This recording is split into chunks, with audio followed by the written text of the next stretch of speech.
It's hard to believe, but today actually marks the 20-year anniversary of, this.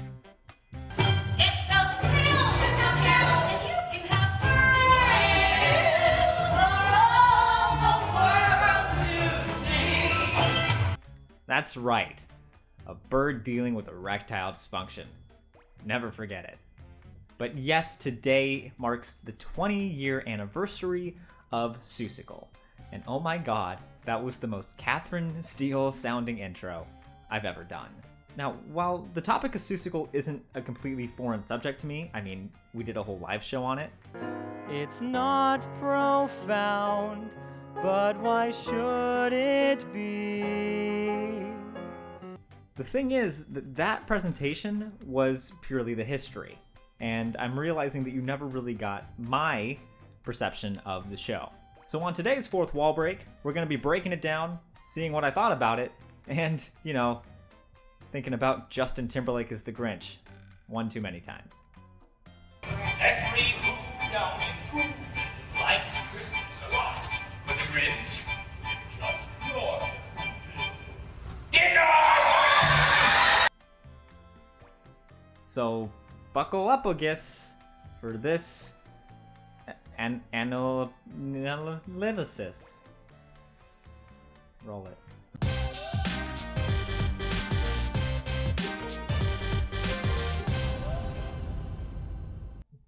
What is up, Run Crew? It's Brendon. Welcome back to the Fourth Wall Break.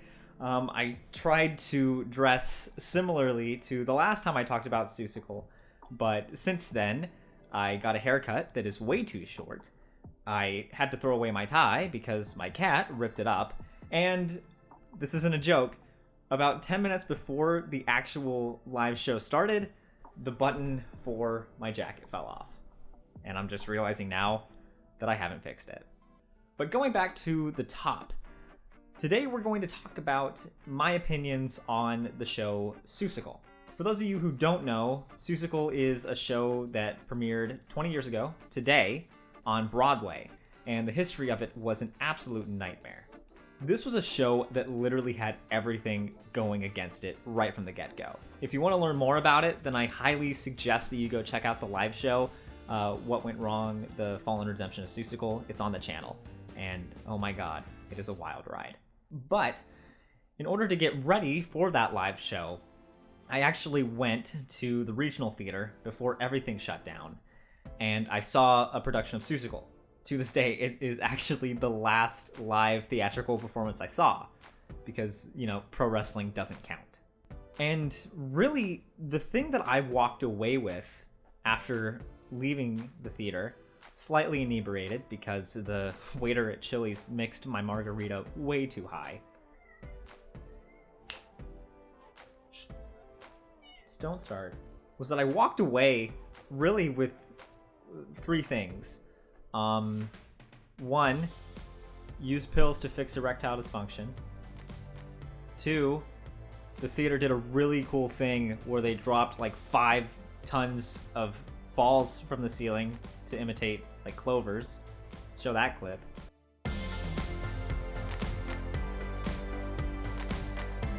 And 3, screw your kids if they have imagination. I mean, don't literally screw your kids, because that's, you get what I mean. And really, that's what I walked away with. I know they were trying really hard to project this story and these themes of imagination, and I don't know, it just didn't really hit me like that. I just walked away thinking, wow, that ball drop was fucking awesome. And so those problems only seem to be amplified in the Broadway production, because what I saw was the new version, the one that they've licensed, the one that they're proud of. And really what it is that the Broadway show, it's got great songs. A Day for the Cat in the Hat is one of my favorite Broadway songs because it's just absolutely wacky, and it was great fodder for the SEC number.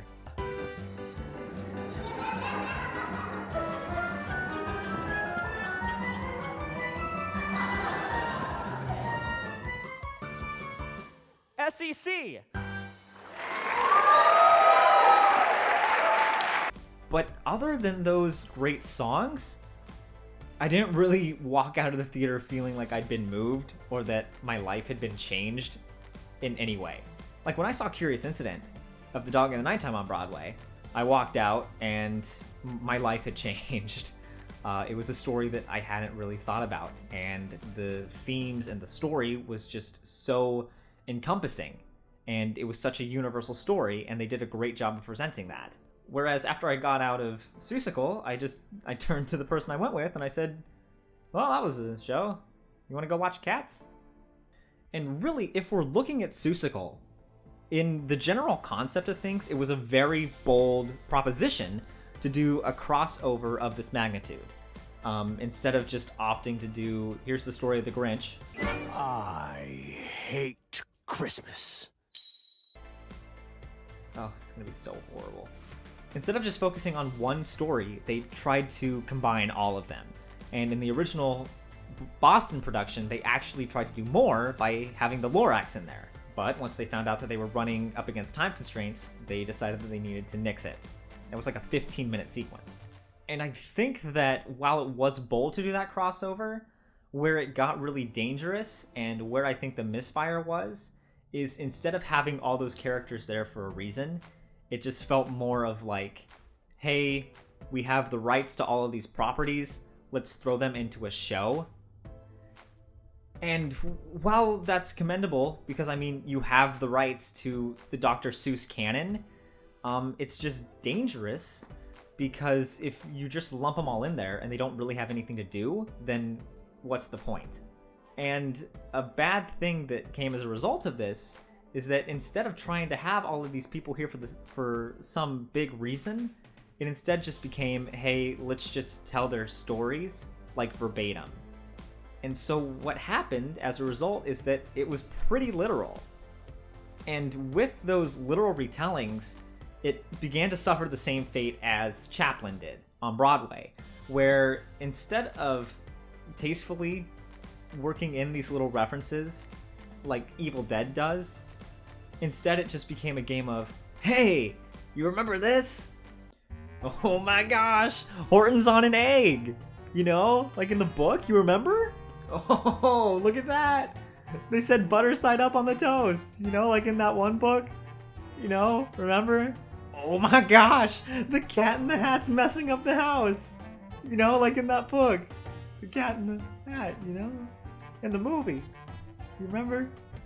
And so when you get into that realm of a show that, you know, you have identifiable characters and identifiable moments, you have to begin to ask the question of, okay, this show, would this show be good if we took the Dr. Seuss name and the characters out of it? And I think the answer is no. And again, I'm talking specifically about the 2000s version, but I think the version that I saw suffered the same thing too, where I don't know, it just didn't speak to me, and to me it felt kind of like a waste of potential with these characters. And while the theme of imagination and the power of imagination and not being afraid to imagine is great, and it's universal and something that everybody can identify with, I just think it was flawed in the execution of how they decided to tell that theme. And especially when you brought in Rob Marshall, who in his mind, he thought, wow, these subtle moments suck. Where's the brass? I need the brass! And in doing that fluff piece, they kind of missed the boat on what Dr. Seuss's style was, especially in the illustrations, which is minimalism and telling stories with heart and a really great theme. And it kind of starts that way right off the bat, where we're introduced to the Cat in the Hat. They say, hey, look at me, I'm in a book. Oh, just kidding. Check it out, I'm on stage now. Let's sing a big happy number. Oh, here's Horton. And then they dive right into a literal retelling of Horton Hears a Who.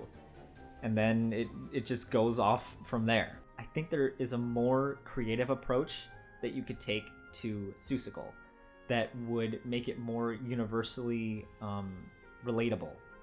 to where it's not just, hey, this is just a show for the kids, but also of, hey, that actually moved me, and as an adult, that spoke to my inner child, and that was actually a message that I really needed to hear.